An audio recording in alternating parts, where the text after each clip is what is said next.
भगवत गीता में श्री कृष्ण कहते हैं, अगर आप दुख पर ध्यान देंगे तो हमेशा दुखी रहेंगे और सुख पर ध्यान देंगे तो हमेशा सुखी रहेंगे।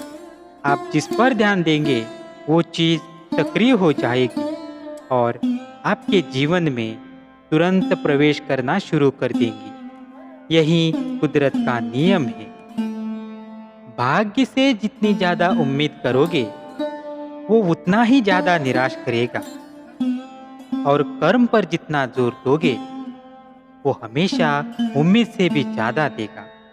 श्री कृष्ण कहते हैं, संकट और उसका निवारण साथ साथ जन्म लेते हैं, व्यक्ति के लिए भी और सृष्टि के लिए। जब जब संकट आता है तब तब उसका निवारण करने वाली शक्ति भी जन्म लेती है और यह इस जगत का नियम है। वस्तुत संकट ही शक्ति के जन्म का कारण है। उसी प्रकार किसी न किसी समस्या का कोई न कोई उपाय अवश्य होता है। जरूरत है तो बस उस उपाय को खोजने की। कृष्ण कहते हैं, अभिमान नहीं होना चाहिए कि मुझे किसी की जरूरत नहीं पड़ेगी और यह वहम भी नहीं होना चाहिए कि सबको मेरी जरूरत पड़ेगी। कोई कुछ भी बोले, स्वयं को शांत रखो। धूप कितनी ही तेज हो, समुद्र सुखा नहीं करते। उस मनुष्य की ताकत का कोई मुकाबला नहीं कर सकता जिसके पास सब्र की ताकत है। मन के सारे राज हर किसी को बताना अनुचित है, क्योंकि कब मित्र शत्रु बन जाए कह नहीं सकते। कोई भरोसा तोड़े तो उसका भी धन्यवाद करे।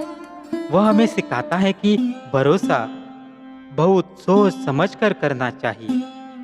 श्री कृष्ण कहते हैं, यदि आप धर्म करोगे तो आपको ईश्वर से मांगना पड़ेगा, लेकिन यदि आप कर्म करोगे तो ईश्वर को आपको देना पड़ेगा। जो लोग तुम्हारी बुराइयां करते करेंगे, चाहे तुम अच्छा करो या बुरा, इसीलिए शांत रहकर अपना कर्म करते रहो। निंदा से मत घबराओ। निंदा उसी की होती है जो जिंदा है। मरने के बाद तो सब सिर्फ तारीफ करते हैं। जीवन में परेशानी चाहे कितनी भी बड़ी हो, चिंता करने से और भी बड़ी हो जाती है। खामोश रहने से कम होती है और सब्र रखने से खत्म हो जाती है। परंतु ईश्वर को सौंप देने से वो परेशानी खुशियों में बदल जाती है।